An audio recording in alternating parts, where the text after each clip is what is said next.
we also have MSI, and most of the time these devices just have laptop stuff in them.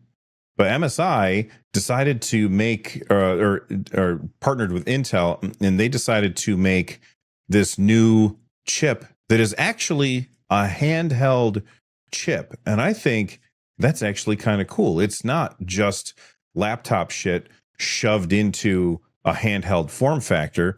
This one has fewer CPU cores, which allows them to push more power to the GPU. So it has 14 CPU cores, 2 performance cores, 8 efficiency cores, and 4 low power efficiency cores. And then for the graphics cores, it has 12 Xe3 cores running.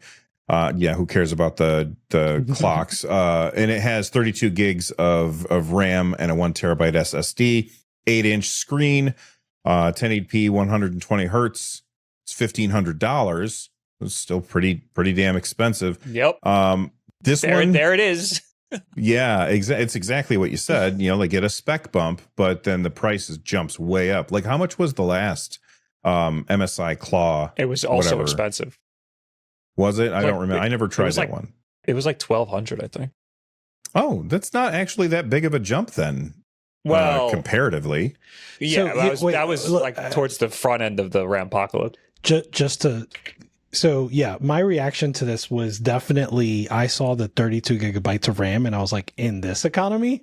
And then I saw the price and I'm like, wait, I was surprised it was only, I'm putting only in air quotes, but nonetheless, only $1,500. It turns out it's not only $1,500. So there is a Best Buy listing since that article where the price is $1,699. So it's another $200 on top of that. Oh man.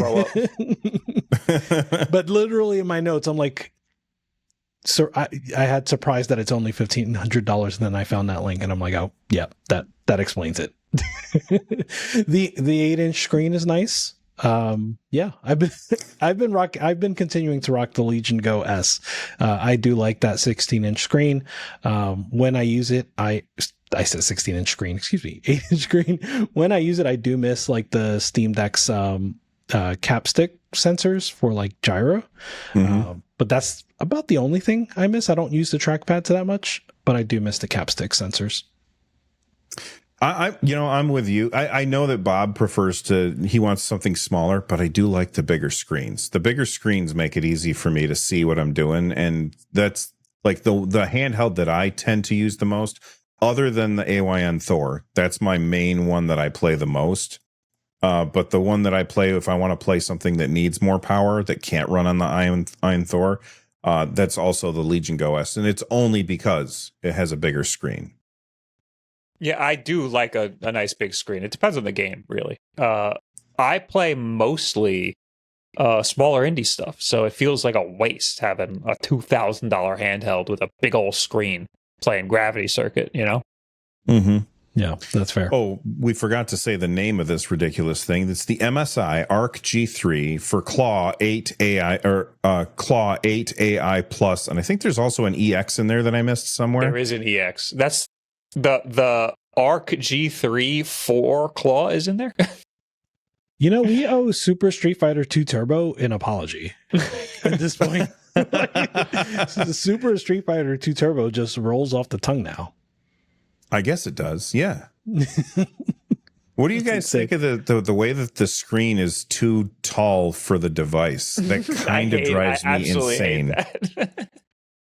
It is. I mean, it's got weird. the Portal. It's got the PlayStation Portal vibe. It does. It does. So I didn't mind it, but it is weird when you point it out. It is weird, but I personally didn't mind it. I'm not a fan of of handhelds with grips like that. I think it's I know it's way more ergonomic, but it feels like a waste of space to me because I'd rather be a little uncomfortable if I could fit it in my bag better. So you still prefer the flatness of like the Switch 2 to something that has like handles? Yes, or like the original ROG Ally. Right, because that was pretty flat on the back as well. And the ROG Ally X, not the Xbox version, but the first black one also was pretty flat. And that one was actually pretty comfortable. Yeah. Yeah, I like that one a lot. Yeah. I don't like the feeling of the Nintendo Switch 2. I actually have been using I don't know the actual name of it. It's the Moa Pad something, but basically somebody like they're not a sponsor right now, but it's basically like a controller that has been cut in half and it feels like a regular ass controller. And then it just goes into the Switch 2 the normal way that Switch 2 handhelds are, or Joy-Cons are. Feels awesome to play on. And I've been using my Switch 2 more often, especially in handheld mode now, because of that. When I got the Switch 2, it just got docked and I pretty much never took it back out because I don't like the feel of the Joy-Cons. They're too uncomfortable for me. Yeah, I was not never, but it's been a long time since I liked either the Switch 2 or the Switch 1 Joy-Cons. My hands don't like them anymore. I played a lot of Celeste on the original Switch 1, which like I somehow beat that game on the original Switch 1, but I think I still have ghost cramps from that experience. So like when arthritis. Yeah, I think so. I definitely repetitive stress. So I cannot go back to that. I'd say I play it mostly docked, but if I'm playing like on the couch or something, I'm probably usually not playing it that long. I'm cool with how small it is. I mean, I don't love the Joy-Con, but those Moa Pad, I think they're like almost $100. I think. Yeah, $100 for and they're kind of just Joy-Con. But I mean, I guess they are more just ergonomic. Joy-Cons in a different shape. Yeah. The Joy-Cons themselves are like $80, right? 90. So I think. I think they're 90. Yeah, I think they're like the same price as aftermarket controllers, which I guess aftermarket controllers these days have gotten very good. So yeah, they have. I have not. I think I have the Moa Pad things. I have not taken them out of the box. Oh, I was going to say I think you're going to like them, but you prefer the flatness, so probably not. I've heard good things. I will say when you put them on, it makes the Switch look seamless. It makes it look like a completely different device. But the way that they snap in, like they line up perfectly. So it looks like it shipped this way. And when I saw them, I was like, Nintendo, you gotta, like, this is what it should have been. For me, anyway. But that's just me. At the very least, and we've said this before too, at the very least, they should have offered that as an option, as a first party option. Is like it should be. Do you have big hands or small hands? And if you have big hands, they give you the big hand Joy-Con. That would be amazing. I would love it. I would pay $10, $20 extra for that. No question. Mm-hmm. So the MSI thing, would you say it was 1,700, Rich? Yeah, $16.99 on Best Buy. I'll send you the link so you can put it on the show notes if you need to. And it's an Arc. It's an Intel Arc, which was fine in the last one. In the first MSI Claw, it was rough. The drivers were not it. And the last one, I think they were like 90% good. There was like one game I think I got weird glitches and like that's it. But it performed really well and the fan was really nice. You could barely hear it. So it ran really cool. This one's probably going to be pretty good. Yeah, especially because they don't have as many CPU cores, so it makes it easier for them to push the power to the GPU, which I really like. And I watched Russ's video about this because he's over in Taipei looking at these things, and he said this one feels like next gen.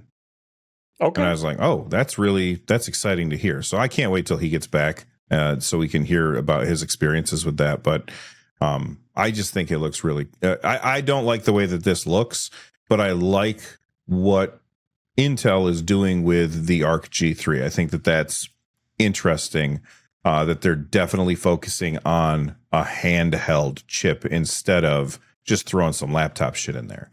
But at 1,700... I like that it looks different. I'll give them credit for that. At least it's it's not just a glass rectangle. True. Yeah, I'm with you. But if this one is 1,700...